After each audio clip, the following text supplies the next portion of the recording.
పల్నాడు జిల్లా పిల్లలలో వైఎస్ఆర్సీపీ కార్యకర్త మందా సాల్మన్ మృతి పట్ల పార్టీ నాయకులు రాష్ట్ర వ్యాప్తంగా నిరసనలు చేపడుతున్నారు. నరసరావుపేట అంబేద్కర్ విగ్రహం వద్ద పల్నాడు జిల్లా ఎస్సీ సెల్ ఆధ్వర్యంలో వైసీపీ నేతలు నిరసన కార్యక్రమం చేపట్టారు. జోహార్ మందా సాల్మాన్ అంటూ ఫ్లెక్సీ ప్రదర్శిస్తూ ర్యాలీ చేపట్టారు. ఈ కార్యక్రమంలో మాజీ మంత్రి విడుదల రజని, పలువురు మాజీ ఎమ్మెల్యేలు పాల్గొన్నారు.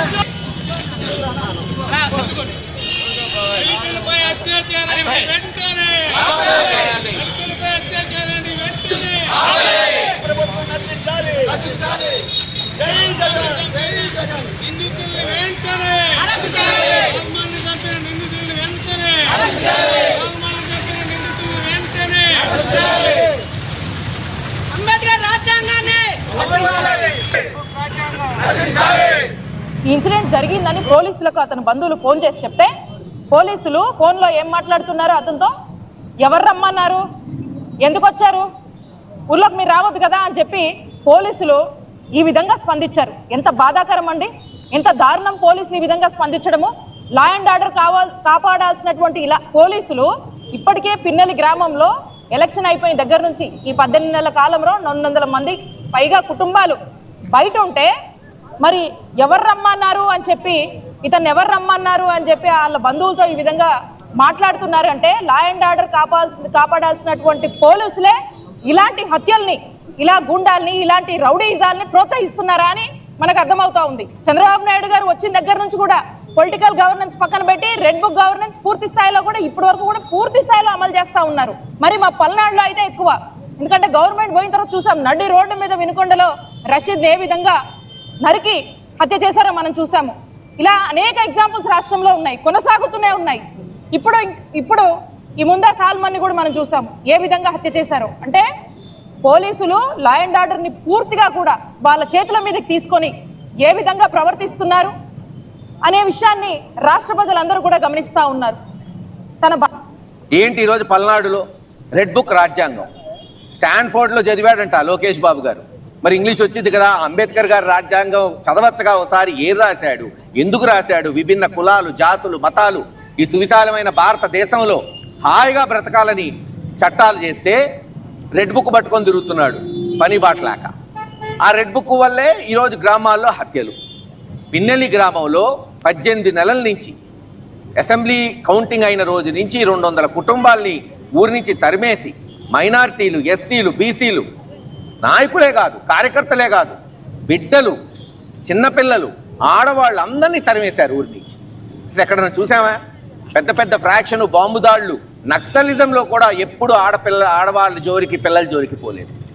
అంతకన్నా నీచమైన రెడ్ బుక్ రాజ్యాంగం. ఎవరైనా సరే పిల్లల్ని ఊరు బయట తోలిన దాఖలాలు మనం ఎక్కడన్నా చూసామా? పిన్నెల్లో చూడండి, ఎక్కడెక్కడికో పోయి పాపం కూలినాలు చేసుకొని చదువు ఆపేసుకొని బతుకుతున్నారు పిల్లలంతా.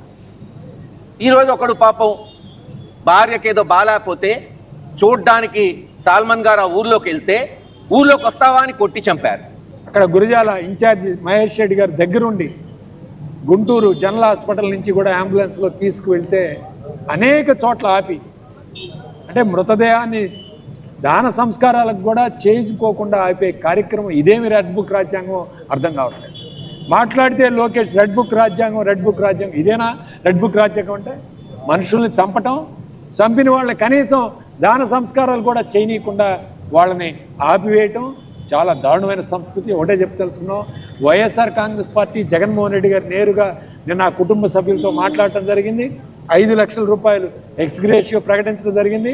వైఎస్ఆర్ కాంగ్రెస్ పార్టీ పల్నాడు జిల్లా అంతా కూడా ఆ కుటుంబానికి అండగా ఉంటాం, దళితులందరికీ అండగా ఉంటాం.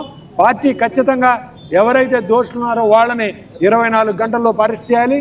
పోలీసుల్ని ఎవరైతే తాస్కారం చేసి ఈరోజు కేసుని మాయ చేసి మసిపూసి మారేడుకాయ చేస్తున్నారో వాళ్ళని తక్షణమే సస్పెండ్ చేయాలని చెప్పి మేము వైఎస్ఆర్ కాంగ్రెస్ పార్టీలో డిమాండ్ చేస్తున్నాం.